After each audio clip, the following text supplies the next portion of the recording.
Hi hello ಎಲ್ಲರಿಗೂ ನಮಸ್ಕಾರ ma'am story ಚಾನಲ್ಗೆ ಸ್ವಾಗತ. ಇವತ್ತಿನ ವಿಡಿಯೋದಲ್ಲಿ ಮಟನ್ ಕೈಮಾ ಹೇಗೆ ಮಾಡೋದು ಅಂತ ನೋಡ್ಕೊಂಬರೋಣ. ಮೊದಲಿಗೆ ಒಂದು ಪ್ಯಾನಲ್ಲಿ 2 ಟೇಬಲ್ ಸ್ಪೂನಷ್ಟು ಎಣ್ಣೆನ ತಗೊಳ್ತಿದ್ದೀನಿ. ಇದಕ್ಕೆ ಬೇಕಾಗುವಂತಹ ಇಂಗ್ರೀಡಿಯೆಂಟ್ಸ್ ನೋಡ್ಕೊಂಬನ್ನಿ. 1 ಮೆಣಸಿನ್ಕಾಯಿ, ಒಂದು 12, ಬೆಳ್ಳುಳ್ಳಿ ಒಂದು 15 ಪೀಸ್ ತೊಗೊಂಡಿದ್ದೀನಿ, ಈರುಳ್ಳಿ 2, ಚಕ್ಕೆ ಲವಂಗ ಒಂದು 4, ಶುಂಠಿ ಒಂದು 4 ಇಂಚಷ್ಟು, ಕೊಬ್ಬರಿ, ಒಣಗಿದ ಕೊಬ್ಬರಿ ಒಂದು ಅರ್ಧ ಎಷ್ಟು ತೊಗೊಂಡಿದ್ದೀನಿ, ಟೊಮೆಟೊ ಒಂದು 3, ಕೊತ್ತಂಬರಿ ಸೊಪ್ಪು ಸ್ವಲ್ಪ, ಇದೆಲ್ಲನೂ ಹಾಕ್ಕೊಂಡು ಲೋ ಫ್ಲೇಮಲ್ಲಿ ಫ್ರೈ ಮಾಡ್ಕೊಳ್ಬೇಕಾಗತ್ತೆ ಗ್ರೈಂಡ್ ಮಾಡ್ಕೊಳ್ಳೋದಕ್ಕೆ.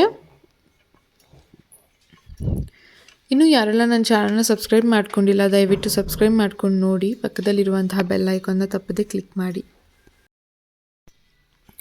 ಇದಕ್ಕೆ ಸ್ವಲ್ಪ ಗಸಗಸೆ 1 ಟೇಬಲ್ ಸ್ಪೂನಷ್ಟು ಹಾಕ್ಕೊಂಡು ಈ ರೀತಿ ಚೆನ್ನಾಗಿ ಫ್ರೈ ಮಾಡ್ಕೊಳ್ಬೇಕು, ಹಸಿ ವಾಸನೆ ಹೋಗೋ ತನಕ. ಫೈನಲಿ ಇದಕ್ಕೆ ಕೊತ್ತಂಬರಿ ಸೊಪ್ಪನ್ನ ಆ್ಯಡ್ ಮಾಡ್ಕೊಳ್ತಿದ್ದೀನಿ. ಇದೆಲ್ಲ ಹಾಕ್ಕೊಂಡು ಒಂದು ತಣ್ಣಗಾಗೋವರೆಗೂ ನಾವು ಇದನ್ನು ಸೈಡಲ್ಲಿ ಎತ್ತಿಕ್ಬೇಕು.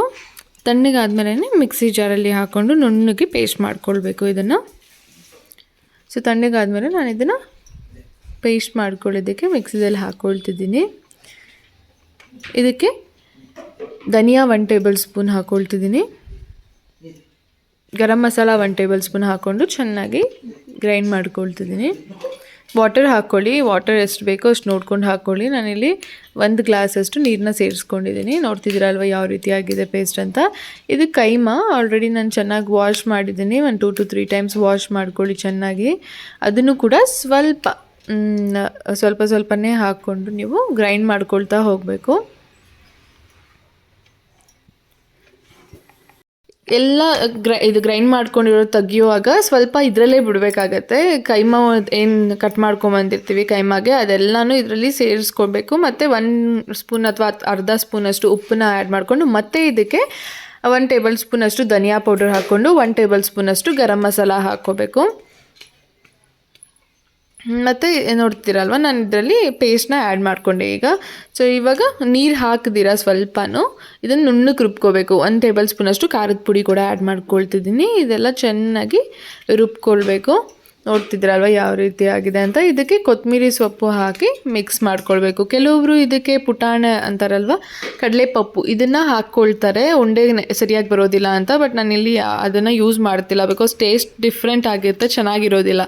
ಈ ರೀತಿ ಮಾಡಿ ನೋಡಿ, ಉಂಡೆಗಳು ಅಂದರೆ ಕಟ್ ಆಗೋದಿಲ್ಲ, ಉಂಡೆ ರೌಂಡಾಗೇ ಇರುತ್ತೆ. ನೋಡ್ತಿದ್ದೀರಲ್ವ ಈ ರೀತಿ ಎಲ್ಲ ಉಂಡೆನೂ ಕಟ್ಕೊಳ್ಳಿ. ನಿಮಗೆ ಯಾವ ಸೈಜಲ್ಲಿ ಬೇಕೋ ಆ ಸೈಜಲ್ಲಿ ಮಾಡ್ಕೊಳ್ಳಿ. ಆಲ್ಮೋಸ್ಟ್ ಇದು 20 to 25 ಉಂಡೇಸ್ ಆಗ್ಬೋದು ಚಿಕ್ಕದಾಗಿ ಮಾಡಿದ್ರೆ. ನೀವು ಅಲ್ಲಿ 1/2 kg ಮಟನ್ ಕೈಮಾದನ್ನ ತೋರಿಸ್ತಿರೋದು ನಿಮಗೆ. ಆಲ್ಮೋಸ್ಟ್ ದಪ್ಪ ಉಂಡೆ ಮಾಡಿದ್ರೆ ನಿಮಗೆ 15 to 15 ಉಂಡೆ ಆಗುತ್ತೆ. ಚಿಕ್ಕದು ಮಾಡಿಕೊಂಡ್ರೆ ನಿಮಗೆ 20-25 ಮಾಡ್ಕೊಳ್ಬೋದು ನೀವು. ನೋಡ್ತಿದ್ದೀರಲ್ವ, ಒಂದು ದೊಡ್ಡ ಪಾತ್ರೆ ತಗೊಳ್ಬೇಕು. ದೊಡ್ಡ ಪಾತ್ರೆಯಲ್ಲಿ ಒಂದು 5 to 6 ಟೇಬಲ್ ಸ್ಪೂನಷ್ಟು ಎಣ್ಣೆ ಹಾಕಿ ಸ್ವಲ್ಪ ಲೋ ಫ್ಲೇಮಲ್ಲಿ ಎಣ್ಣೆ ಕಾದ್ಮೇಲೆ ಈ ರೀತಿ ಸೈಡ್ಸಲ್ಲಿ ಎಲ್ಲ ಜೋಡಿಸ್ಕೊಂಡು ಬನ್ನಿ. ಕೈಮಾ ಉಂಡೆ ಏನು ಮಾಡಿರ್ತೀರ ಅದನ್ನೆಲ್ಲ ಕ್ಲೀನಾಗಿ ಇದರಲ್ಲಿ ಇಕ್ಕೊಂಡು ಬನ್ನಿ. ಇದನ್ನು ಶೇಕ್ ಮಾಡಬಾರ್ದು ನೀವು. ಒಂದು 5 minutes ಇದನ್ನು ಶೇಕ್ ಮಾಡಬೇಡಿ, ಹಾಗೆ ಇಕ್ಬಿಡಿ, ಉಂಡೆ ಒಡೆಯೋದಿಲ್ಲ. ಆಮೇಲೆ ಮಸಾಲೆನ ಹಾಕ್ಕೊಳ್ಬೋದು ನೀವು. ನಾನು ಯಾವ ರೀತಿ ತೋರಿಸ್ತೀನಿ ಅದೇ ರೀತಿ ನೀವು ಮಾಡ್ಕೊಳ್ತಾ ಹೋಗಿ. ಮಸಾಲೆ ಹಾಕಿದಂಥ ವಿಡಿಯೋ ಮಿಸ್ ಆಗಿದೆ, ಸೊ ನಾನು ಫೈನಲಿ ಲಾಸ್ಟ್ ಯಾವ ರೀತಿ ಸಾರಾಗಿದೆ ಅನ್ನೋದನ್ನು ತೋರಿಸ್ತಿದ್ದೀನಿ. ಇದಕ್ಕೆ ನಾನು ಮಟನ್ ಕೂಡ ಆ್ಯಡ್ ಮಾಡಿದ್ದೀನಿ. ಸೊ ನಿಮಗೆ ಬರೀ ಕೈಮಾ ಹೇಗೆ ಮಾಡೋದು ಅನ್ನೋದು ಮಾತ್ರ ತೋರಿಸಿದ್ದೀನಿ. ನೋಡ್ತಿದ್ದೀರಲ್ವ ಎಷ್ಟು ಚೆನ್ನಾಗಿದೆ ಅಂತ. ಟ್ರೈ ಮಾಡಿ ನೋಡಿ, ಮುದ್ದೆ ಜೊತೆ ಎಲ್ಲ ತುಂಬ ಟೇಸ್ಟಿಯಾಗಿರುತ್ತೆ. Thank you, keep watching.